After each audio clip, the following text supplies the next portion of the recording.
सावित्रीबाई फुले यांच्या जयंतीनिमित्त लेख वाचवा लेख शिकवा या राज्य शासनाच्या अभियानाअंतर्गत अशी घडले मी या उपक्रमाद्वारे चांडोली बुद्रुक गावाच्या सरपंच प्रीती थोरात यांची विद्यार्थिनींनी मुलाखत घेतली आहे। सरपंच थोरात यांनी देखील यावेळी विद्यार्थ्यांशी मनमोकळ्या गप्पा मारल्यात आणि त्यांना मार्गदर्शन केले। क्रांतिज्योती सावित्रीबाई फुले यांच्या जयंतीनिमित्त लेख वाचवा लेख शिकवा या राज्य शासनाच्या अभियानाअंतर्गत अशी घडले मी या उपक्रमाद्वारे चांडोली बुद्रुक गावाच्या सरपंच प्रीतीताई थोरात यांची खास मुलाखत जिल्हा परिषद प्राथमिक शाळा चांडोली बुद्रुक येथील विद्यार्थिनींनी घेतली आहे।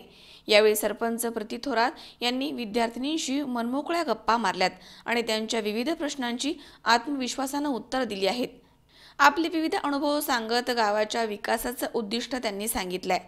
या कार्यक्रमाच्या प्रसंगी आंबेगाव तालुका युवा सेना अध्यक्ष प्रवीण थोरात, ग्रामपंचायत सदस्य उत्तम थोरात, मुख्याध्यापक काशीनाथ बांबळे, शिक्षक दत्ता गोडे, बाळासाहेब कानडे, सतीश वावळ उपस्थित होते।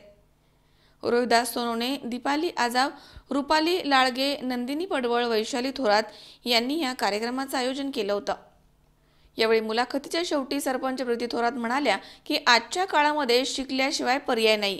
आपण साऱ्या सावित्रींच्या लेकी आहोत, त्यांचा वारसा पुढे चालूच ठेवावा। स्वतः बरोबर गावाचा विकास करा। अपयशामध्ये खचून न जाता आलेल्या प्रसंगांना सामोरं जाऊन जीवनामध्ये यशस्वी व्हा। दरम्यान कार्यक्रमाचा प्रास्ताविक अनुजा सोनोने यांनी केलाय, तर सूत्रसंचालन सृष्टी टेमगिरे यांनी केलाय आणि आभार तन्वी राजगुरू यांनी मानलेत। खरं तर सरपंच पदावर आल्यानंतर चांडोली बुद्रुक गावातील लोकांचा मला अतिशय चांगल्या प्रकारचा प्रतिसाद आहे। त्याच्यामुळेच मी चांगल्या प्रकारचं काम करू शकते। सरपंच पदावर आल्यानंतर खरं तर आपल्या ग्रामपंचायतमध्ये नव्यानं 14वा वित्त आयोग असा निधी आहे। तर त्या 14वा वित्त आयोग निधीतून मी चांडोली बुद्रुक या बेलदत्तवाडी या ठिकाणी बंदिस्त गटार योजना आम्ही त्या ठिकाणी आणलेली आहे आणि त्याचं काम पूर्ण झालेलं आहे। त्याचप्रमाणे चांडोली बुद्रुक गावातील ग्रामस्थांचं आरोग्य अबाधित राहावं यासाठी मी सरपंच किंवा उपसरपंच असतील, ग्रामपंचायत सदस्य असतील, आम्ही सर्वांनी एक विचारानं गावामध्ये जलशुद्धीकरण प्रकल्प त्या ठिकाणी उभारलेला आहे आणि त्याचा लाभ चांडोली बुद्रुक गावातील लोक घेत आहेत।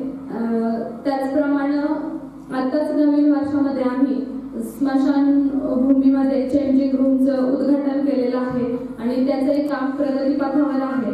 त्याचप्रमाणे आजकालचं युग हे इंटरनेटचं युग झालेलं आहे आणि मराठी शाळेतील शिक्षकांची आमच्याकडे मागणी होती की आम्हाला 2 कॉम्प्युटर आणि प्रिंटर दिला गेला पाहिजे। त्याचीही अंमलबजावणी आम्ही 14वा वित्त आयोगातून केलेली आहे।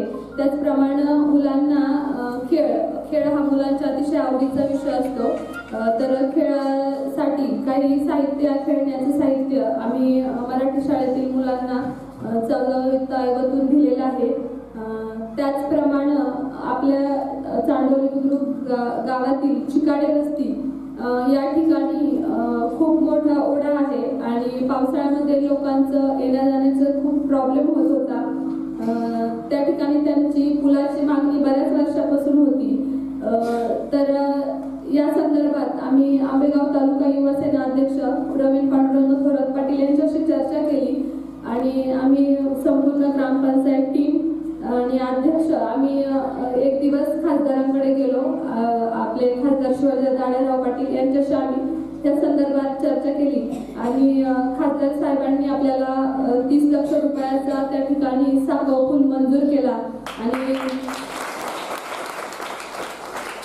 पुलाचं उद्घाटन कल्पनाताई आढळराव पाटील यांच्या हस्ते झालं। त्यानंतर पुलाचं काम आता पूर्ण झालेलं आहे आणि लवकरच खासदार शिवाजी दाढेराव पाटील यांच्या हस्ते पुलाचं उद्घाटन झाल्यानंतर तो पूल सर्व लोकांना वापरण्यासाठी खुला केला जाईल। त्याचप्रमाणे गेल्या वर्षभरात या प्रकारची कामे आम्ही केलेली आहेत आणि अजून खूप कामं आम्हाला करायची आहेत। तर चांडोली बुद्रुक गावातील ग्रामस्थांनी आम्हाला चांगल्या प्रकारचा प्रतिसाद द्यावा असं मी त्यांना नम्र विनंती करते। स्वप्नील जाधव, झी24 तास, मंचर। सबस्क्राईब करा आमच्या YouTube चॅनलवर आणि बेल आयकॉनवरती क्लिक करा सर्वात पहिले आपल्या परिसरातील बातम्या बघण्यासाठी।